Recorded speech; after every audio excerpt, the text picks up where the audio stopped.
Coming to you from my home.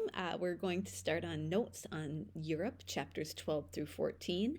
This will be a pretty extensive unit because there's a lot to unpack here. There's a lot of European countries. So let's just get started with some of the basics, understanding landforms and resources and things like that.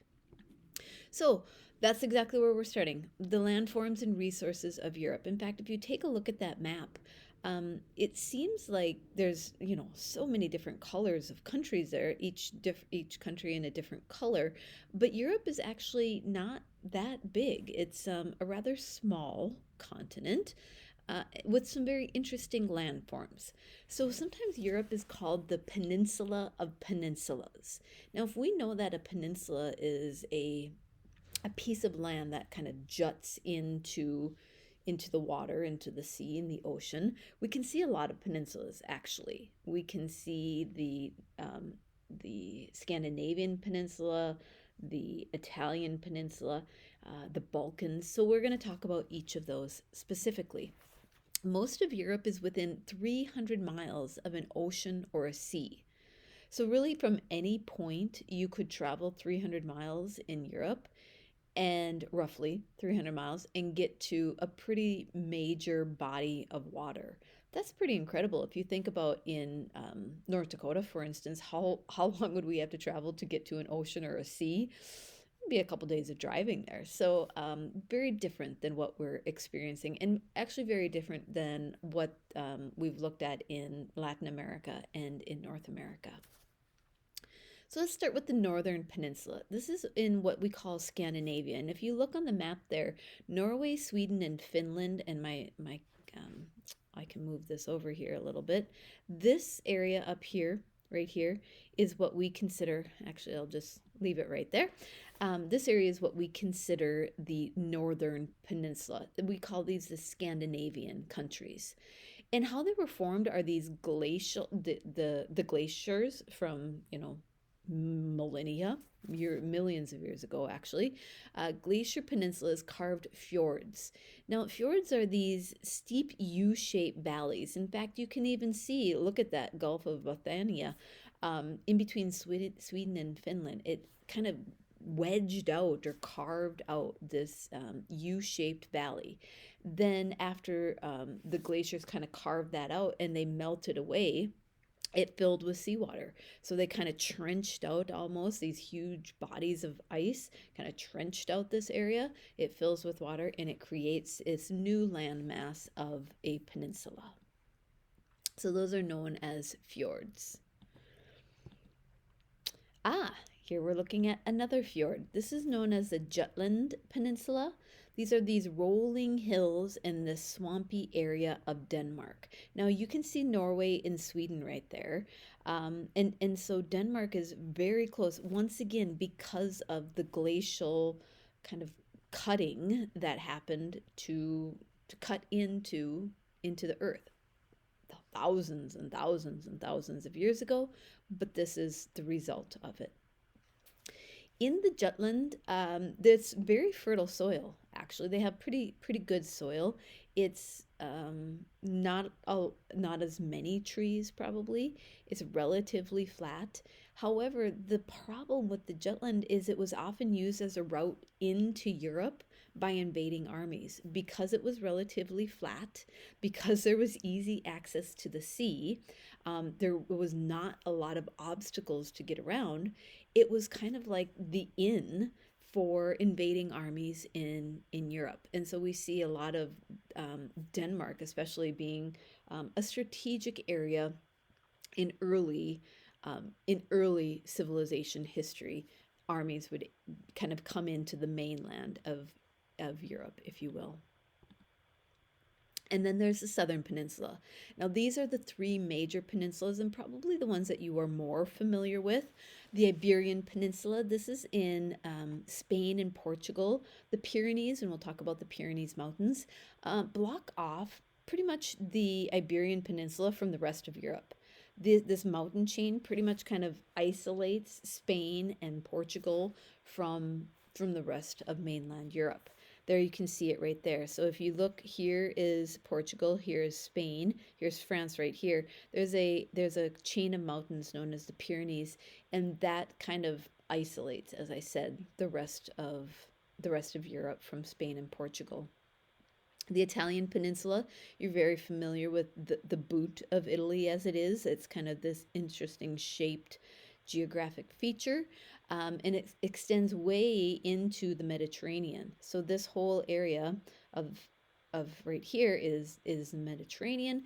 If we look at here, this is the Atlantic, this is Mediterranean, and so the Iberian Peninsula is bordered by both. We'll also talk about another sea that borders not only Italy as the Mediterranean, but another one as well. And then the Balkan Peninsula. As you get into your later and later history courses, especially world history, if I get to teach it next year, I hope so, to sophomores, we'll talk a ton about the Balkan Peninsula. It is such an important geographical feature of Europe because it was kind of the gateway, if you will, between Asia and Europe. And a lot of things happened in the Balkan Peninsula. And also, because of its location, the Balkan Peninsula developed culturally different than kind of other areas did. The Balkan Peninsula is bordered by the Adriatic, and there I wanted to mention that the Adriatic Sea is right here. The Aegean Sea is right here, and the Mediterranean kind of all along this area. If you could tell, this would be the northern coast of Africa. So this is a really strategic area as well. This, I'm not sure if you can tell, this would be Turkey, which we would actually not talk about until we get into the chapter on Asia and the nations in Asian territory. Okay, so if once we've talked about the peninsulas, we need to kind of, that goes hand in hand with the mountain chains. So let me move my camera back here. So mountain ranges of Europe.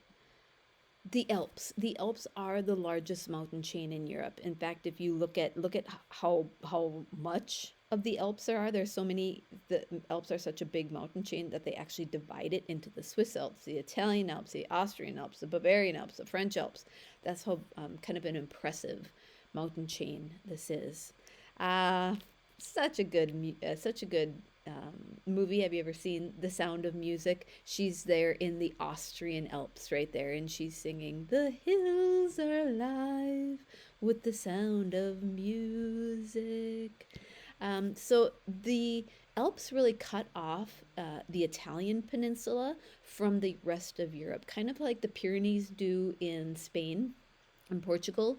The Alps do the same. So this kind of jutting area of Italy is cut off by this huge mountain range, this really impressive mountain range. All right. And so then we have the Pyrenees, which we've already mentioned. I'm going to go back over here. The Pyrenees separate Spain and Portugal from France. The Apennines divide Italy between the east and the west. Let me go back one slide here. If we talk about the Apennines kind of start like right along here and run almost down the center of Italy, not quite fully the center, but they pretty much divide Italy between the east and the west. The Balkans, the mountains of the Balkans separate that peninsula from the north and the Western Europe. Once again, it really allowed the Balkan not only to be culturally divided, but geographically divided. And because it was kind of like this border between Asia and Europe, it has a really unique diversity, really unique cultural diversity.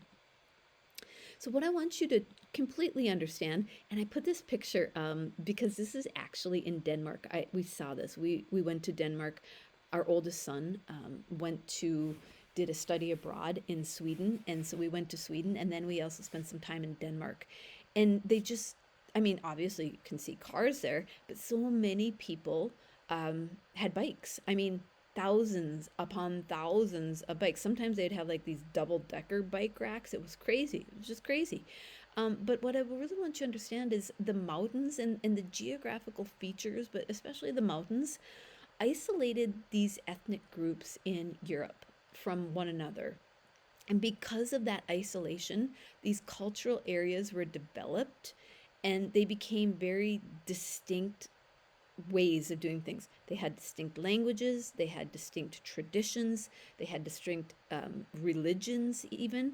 So keep this in mind. The geographical area of Europe is very, very important to understand the cultural and kind of social making of Europe.